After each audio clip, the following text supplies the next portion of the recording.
ओम शांति। 4 फरवरी 2022 आज के बाबा के साकार महावाक्य। बाबा कहते, मीठे बच्चे अपने दिल रूपी दर्पण में देखो कि अंदर में कोई भूत तो नहीं है। भूतों को निकालने का प्रयत्न करते रहो। प्रश्न है, बाप और बच्चों के बीच संगम पर दुनिया से बिल्कुल न्यारी रस्म चलती है, वे कौन सी? उत्तर है, दुनिया में बच्चे बाप को नमस्ते करते हैं, लेकिन यहाँ बाप बच्चों को नमस्ते करते हैं। बाप खुद कहते हैं, मीठे बच्चे, मैं तुम्हारी सेवा में आकर उपस्थित हुआ हूँ, तो तुम बच्चे मेरे से भी बड़े ठहरे। दूसरा, मैं निरअहंकारी निराकारी बाप हूँ। शिव बाबा निराकार है ना, तो निरअहंकारी निराकारी बाप हूँ, तो जरूर मैं पहले नमस्ते करूँगा। ये भी संगम की न्यारी रस्म है। लौकिक में स्कूल में या कहीं जाएंगे तो वहाँ पे स्टूडेंट्स कहते हैं good morning ma'am, good morning sir, ऐसे स्टूडेंट्स खड़े होके बोलते हैं। लेकिन यहाँ तो इतना निरंकारी, पूरी दुनिया का स्वयं भगवान इतना निरंकारी है जो हमें आकर के नमस्ते करता है। तो बाबा कहते कि ये भी संगम की न्यारी रस्म है। बाबा कहते, ओम शांति। आने से पहले बाप बच्चों को नमस्ते करे या बच्चे बाप को नमस्ते करे? बच्चे बाप को करे? नहीं, पहले बाप को नमस्ते करना पड़े। संगम युग की रस्म रिवाज ही सबसे न्यारी है। बाप बच्चे को नमस्ते करता है। वहाँ तो पहले बच्चा बाप को नमस्ते करेगा, टीचर को नमस्ते करेगा, तब टीचर उनको रिप्लाई देगा। लेकिन यहाँ तो बाबा हमको नमस्ते करता है। बाप खुद कहते हैं, मैं सभी का बाप तुम्हारी सेवा में आकर उपस्थित हुआ हूँ, तो जरूर बच्चे बड़े ठहरे ना। दुनिया में तो बच्चे बाप को नमस्ते करते हैं, यहाँ बाप बच्चों को नमस्ते करते हैं। गाया भी हुआ है, निराकारी निरअहंकारी, तो वे भी दिखलाना पड़े ना। वो तो सन्यासियों के चरणों में झुकते हैं, चरणों को चूमते हैं, समझते कुछ भी नहीं। बाप तो आते ही हैं कल्प के बाद बच्चों से मिलने। तुम बहुत सीखे लदे बच्चे हो, इसलिए कहती हैं, मीठे बच्चे तुम थक गए हो। द्रौपदी के पांव दबाए तो सर्वेंट हुआ ना। वंदे मातरम किसने उच्चारा है? बाप ने। वंदे मातरम बच्चे समझती हैं बाप आया हुआ है सारी सृष्टि की बेहद की सेवा पर। सृष्टि पर कितना कीचड़ा है, ये नरक है। ये जो दुनिया है ना, ये नरक है। चाहे साहूकार लोग कितना भी इसको समझे कि ये जो है स्वर्ग है, क्योंकि उनको सुख सुविधाएं अभी इतना धन मिल गया है, तो वो लोग बोलते हैं स्वर्ग है, लेकिन ये नरक है, कलयुगी दुनिया है। तो बाप को आना पड़ता है नरक को स्वर्ग बनाने। बहुत दिल से आते हैं, जानते हैं मुझे बच्चों की सेवा में आना है। कल्प कल्प सेवा पर उपस्थित हुए हैं, यहाँ बैठे सभी की सेवा हो जाती है। ऐसे नहीं कि सभी के पास जाना होगा। सारी सृष्टि का कल्याणकारी दाता तो एक है ना। उनकी भेंट में मनुष्य कोई सेवा कर न सके, उनकी ये बेहद की सेवा। अभी गीत है, जाग सजनिया जाग, नवयुग आया आया सजनिया जाग, सजनिया जाग, जाग सजनिया जाग, नवयुग आया आया सजनिया जाग। जाग सजनिया जाग। कितना अच्छा गीत है। नवयुग पर भी समझाना चाहिए, युग भी भारतवासियों के लिए ही है। भारतवासियों से फिर वे सुनते हैं कि सत्युग त्रेता होकर गए हैं, क्योंकि वे आते हैं द्वापर में, तो औरों से सुनते हैं कि भारत प्राचीन खंड था, उसमें देवताएं राज्य करते थे। आदि सनातन देवी देवता धर्म था, जो अभी नहीं है। गीता है देवी देवता धर्म का माई बाप, बाकी सब बाद में आते हैं। तो ये हुआ प्राचीन सब धर्मों के लिए। नहीं तो बाबा कहते ये हुआ प्राचीन सब धर्मों के लिए। वास्तव में एक गीता ही है मुख्य, जो सबको माननी चाहिए, परंतु मानते कहाँ हैं सच्ची गीता। वे अपने धर्म शास्त्र को ही मानते हैं, ये तो जानते नहीं कि भगवान ने गीता कब उच्चारी। गीता है बाप की उच्चारी हुई, शिव बाबा की उच्चारी हुई। शिव बाबा जो सत्य ज्ञान देते हैं वही है सच्ची सच्ची सत्यनारायण की कथा, सच्ची सच्ची गीता। तो बाबा कहते कि उसमें बाप के बदले बच्चे का नाम डाल मुश्किलात कर दी है। अब मानो ये किसी बच्चे का पिता जो है वो बिजनेस करता है, डायरेक्टर है, उसको किसी फाइल में साइन करना है और वो अपने बच्चे से कराए तो बात तो नहीं बनेगी ना। ऐसे ही बाबा कहते कि बच्चे का नाम डाल मुश्किलात कर दी है, इसलिए सिद्ध नहीं होता कि शिवरात्रि कब मनावे। शिव जयंती के बाद होती है कृष्ण जयंती। कभी भी श्री कृष्ण यज्ञ नहीं कहा जाता, रुद्र ज्ञान यज्ञ ही गाया जाता है, और रुद्र संस्कृत में शिव बाबा को कहते हैं। तो उनसे ही विनाश ज्वाला प्रज्वलित हुई, सो तो बरोबर देख रहे हैं।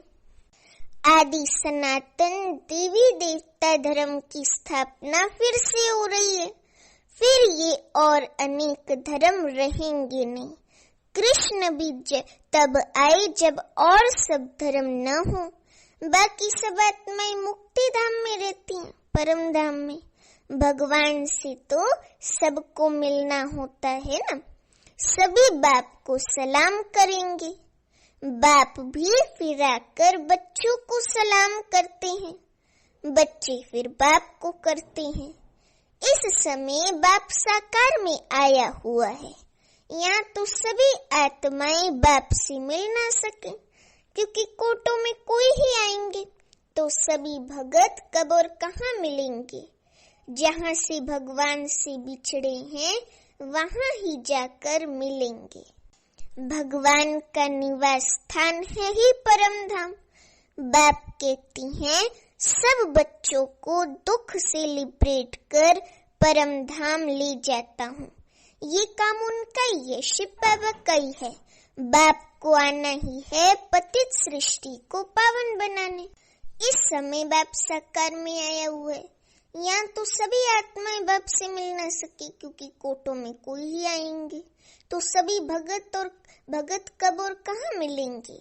जहाँ से भगवान से बिछुड़े हैं वहीं जाकर मिलेंगे। भगवान का निवास स्थान है ही परम धाम। बाप कहती हैं सब बच्चों को दुख से लिबरेट कर परम धाम ले जाता हूँ। परम धाम अपने घर बाबा हमको ले जाते हैं। ये काम उनका ही है, शिव बाबा का है ना। वही तो ये काम कर सकते और कोई थोड़ी कर सकता है। बाप को आना ही है पतित सृष्टि को पावन बनाने। हेवनली गॉड फादर है तो जरूर स्वर्ग क्रिएट करेंगे ना। नरक की स्थापना रावण, स्वर्ग की स्थापना बाप करते हैं। इनका राइट नाम है शिव। बिंदु, आत्मा भी बिंदु है। भ्रिकुटी के बीच इतनी ही रह सकेगी, तो जैसी आत्मा वैसा परमात्मा है। परंतु वंडर है जो इतनी छोटी आत्मा में 84 जन्मों का पार्ट भरा हुआ है ना, जो कभी घिसता नहीं, फॉरएवर चलता रहेगा। कितनी गुई बातें, बहुत गुई समझने की बातें हैं। बाप को आना ही है पतित सृष्टि को पावन बनाने। हेवनली गॉड फादर है तो जरूर स्वर्ग क्रिएट करेंगे ना। नरक की स्थापना रावण, स्वर्ग की स्थापना बाप शिव बाबा करते हैं। इनका राइट नाम है शिव बाबा का शिव। बिंदु, आत्मा भी बिंदु है। भ्रिकुटी के बीच इतनी रह सकेगी। तो जैसी आत्मा है वैसा परमात्मा है। परंतु वंडर है, जो इतनी छोटी आत्मा में 84 जन्मों का पार्ट भरा हुआ है, जो कभी घिसता नहीं, फॉरएवर चलता है। कितनी गुई बातें हैं। अब मनुष्य शांति मांगते हैं, क्योंकि सब शांति में ही जाने वाले हैं। कहते हैं सुख कागविष्टा के समान है। अब गीता में तो है राजयोग से राजाओं का राजा बनना। तो जो सुख को कागविष्टा अर्थात इंग्लिश में ड्रॉपिंग्स ऑफ क्रो समान समझती हैं, उन्हों को राजाई कैसे मिले? ये तो प्रवृत्ति मार्ग की बात है। गृहस्थ व्यवहार में रहते तुमको कमल फूल समान पवित्र रहना है। Charity begins at home. कहते हैं कि दान पुण्य जो है वो घर से शुरू होता है। तो बाबा भी हमको कहते पहले अपने घर गृहस्थ वालों को बाबा का ज्ञान देना है, उसके बाद पूरे विश्व को ज्ञान देना है। और गृहस्थ व्यवहार में रहते कमल फूल समान पवित्र रहना है। तो शिव बाबा भी कहते हैं मैं पहले इस साकार ब्रह्मा को समझाता हूँ। शिव बाबा का ये चैतन्य हूँ मैं। पहले ये ब्रह्मा सीखते हैं, फिर उनसे अडॉप्टेड चिल्ड्रन नंबरवार सीख रहे हैं। ये बड़ी गुह्य बातें हैं। सदगति दाता पतित पावन खुद आकर ये सब राज समझाते हैं। ऐसे नहीं कि वहां से प्रेरणा करते। अब भाई प्रेरणा की बात होती, मनुष्यों की बुद्धि इतनी सत्व प्रदान होती या दुनिया इतनी अच्छी होती, अभी सत्युग होता, तो बाबा को आने की क्या जरूरत होती? तो प्रेरणा से कुछ भी नहीं होता है। वहाँ तो वे तो यहाँ आते हैं शिव बाबा। यादगार भी है शिव के अनेक मंदिर हैं।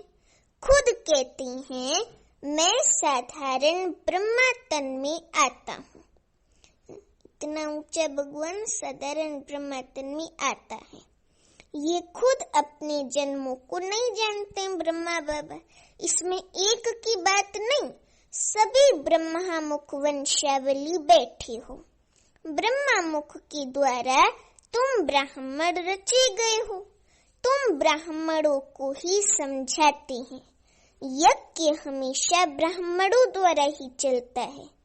उन गीता सुनाने वालों के पास ब्राह्मण तो है नहीं, इसलिए वे यज्ञ भी नहीं ठहरा। ब्राह्मण माना जो भगवान को नहीं पहचानते ना, और ब्राह्मण माना कि जैसे हम आत्माएं हैं बाबा की, हम बाबा को पहचानते हैं, हमने बाबा को सही रूप से जाना भी है, तो हमें सच्ची ब्राह्मण कल्प कल्प के।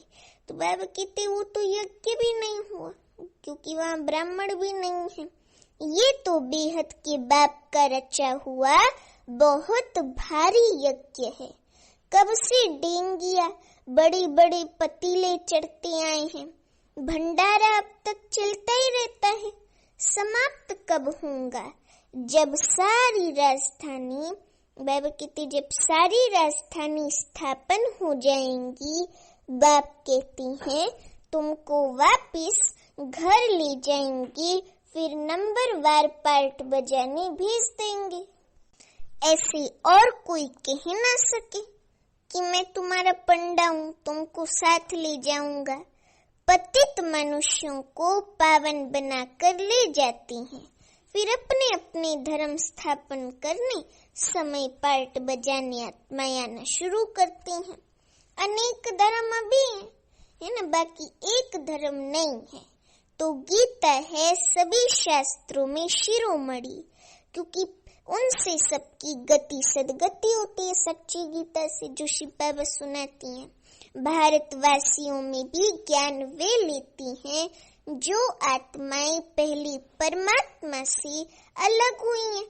पहले पहले वे आना शुरू करेंगी, नंबर वार फिर सबको आना है। सतो रजो तमो से तो सबको पास करना है, हर किसी को इन तीनों स्टेजेस में आना है, इन तीनों स्टेजेस को पास करना है। तो अब कल्प की आयु पूरी हुई है, सब आत्माएं हाजिर हैं, बाप भी आ गए हैं, हर एक को अपना पार्ट बजाना है। बाबा ने कल की मुरली में कहा था ना कि सब एक्टर्स हैं। हाँ, इस ड्रामा में सबका अपना अपना पार्ट है। तो बाबा कहते कि हर एक को अपना पार्ट बजाना है, हर एक एक्टर है। नाटक में सब एक्टर्स स्टेज पर इकट्ठे तो नहीं आते ना, पहले एक दृश्य होता है, फिर दूसरे दृश्य में अलग एक्टर्स आते हैं, फिर तीसरे दृश्य में अलग आते हैं, फिर लास्ट में थैंक यू बोलने के लिए सब एक साथ आते हैं। तो बाबा कितने नाटक में सब एक्टर स्टेज पर इकट्ठे तो नहीं आते, शुरू में अपने टाइम पर आते हैं।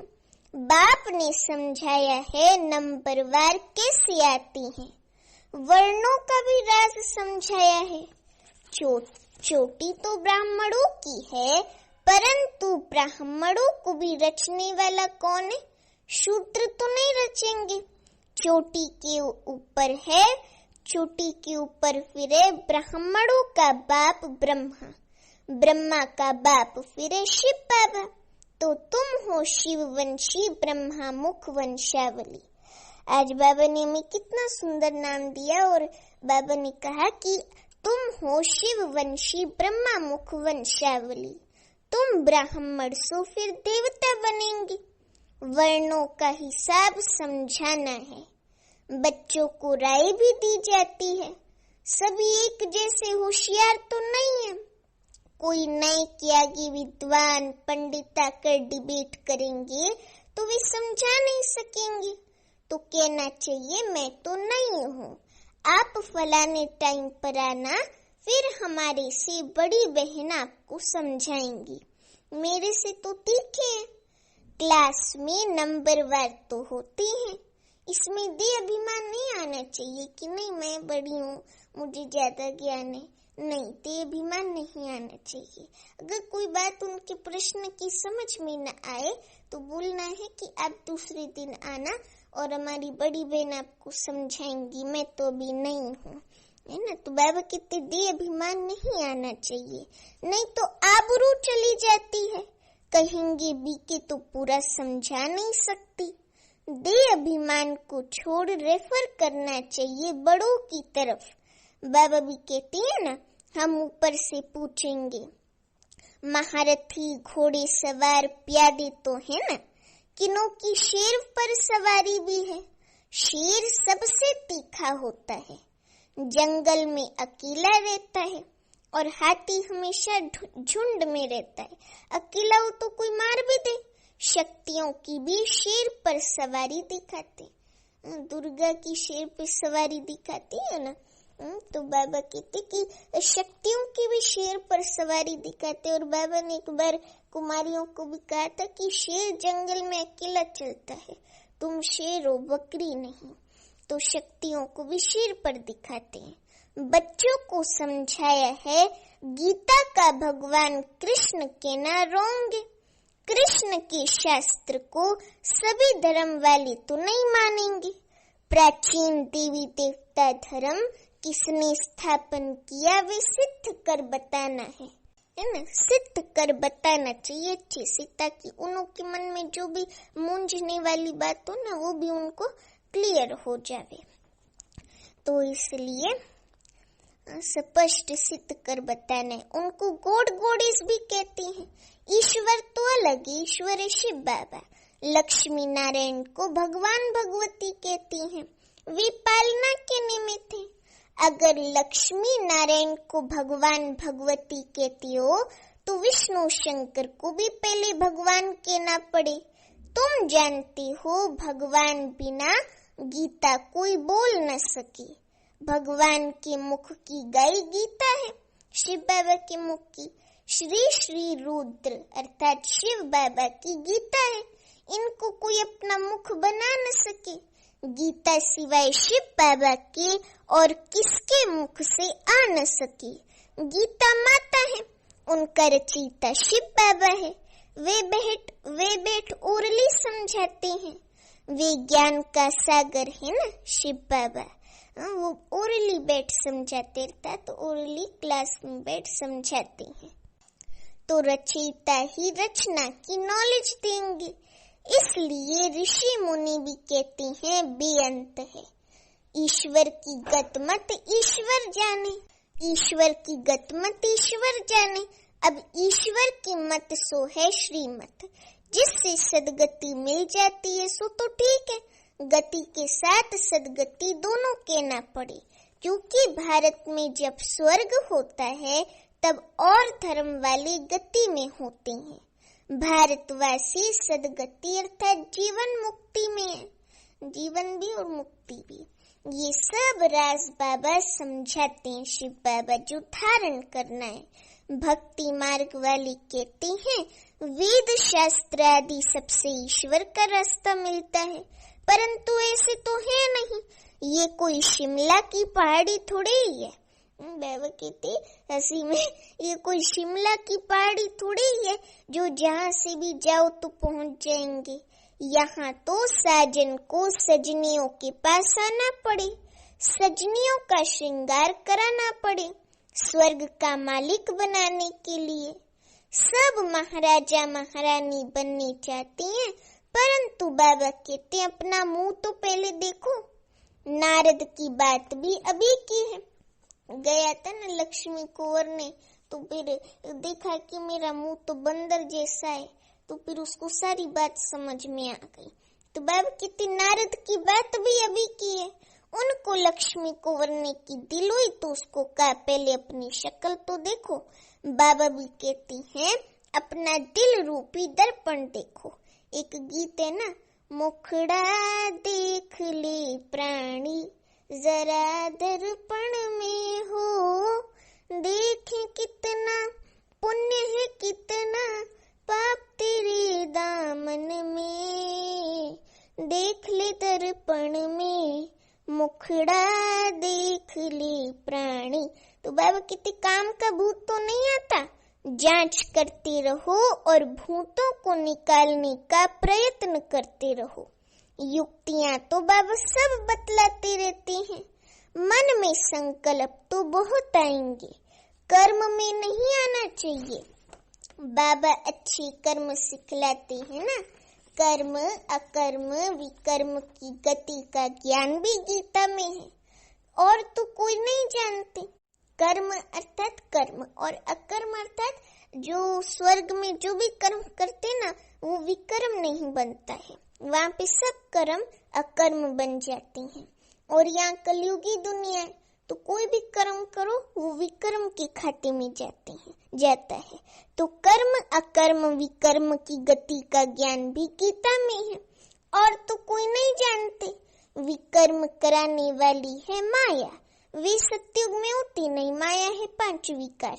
अब श्रीमत पर चलने से ही तुम स्वर्ग में चल सकते हो, ये किसी मनुष्य की मत नहीं है।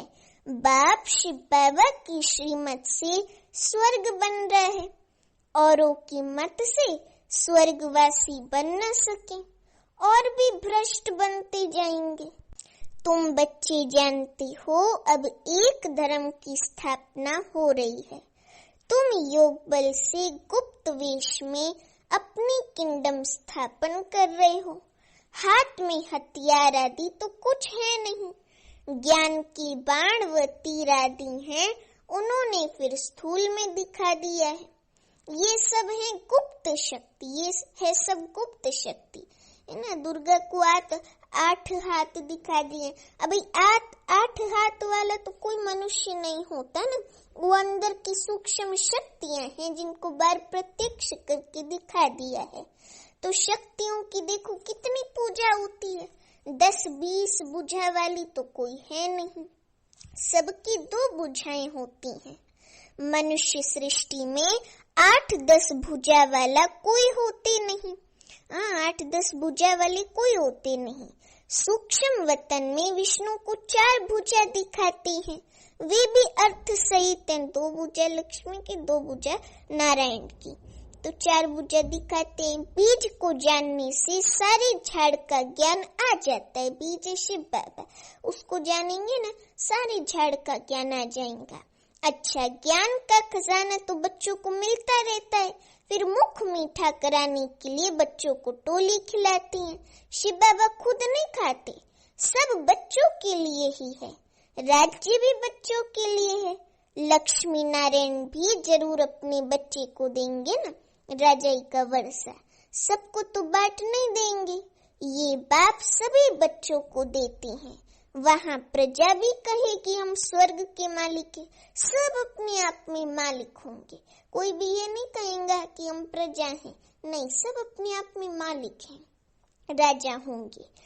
सुख तो प्रजा को भी है, दुख का नाम भी नहीं। बाकी नंबरवार तो होते ही हैं। वहाँ तो सोना भी अथाह होता है, इतना सोने की खानियां भरी रहती है ना कि बात मत पूछो। सोने का खाना, वो जो रखने वाला खाना होता है, वो भी बहुत भरा रहता है।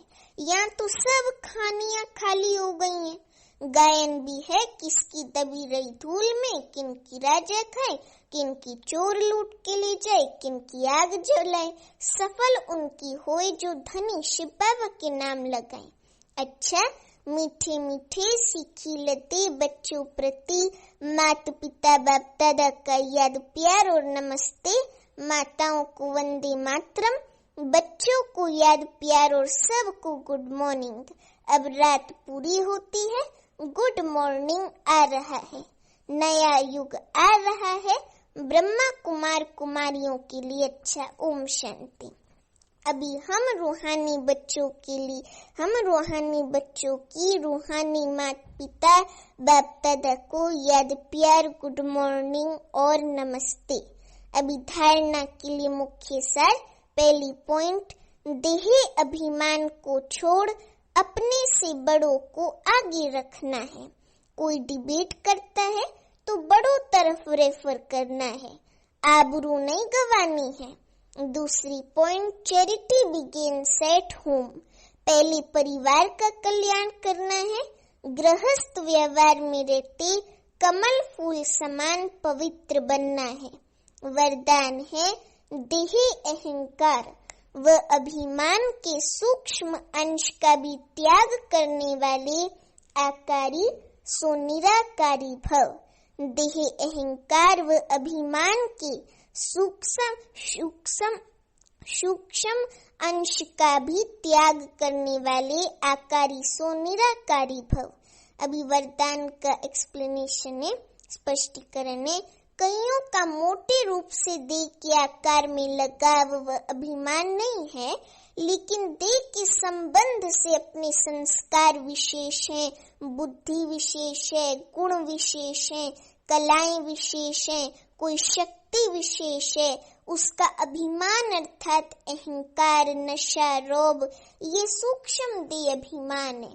तो ये अभिमान कभी भी आकारी फरिश्ता व निराकारी बनने नहीं देगा। इसलिए इसके अंश मात्र का भी त्याग करो तो सहज ही आकारी सो निराकारी बन सकेंगे। अभी स्लोगन है, समय पर सहयोगी बनो तो पदम गुणा रिटर्न मिल जाएगा। समय पर सहयोगी बनो तो पदम गुणा रिटर्न मिल जाएगा। अच्छा, ओम शांति।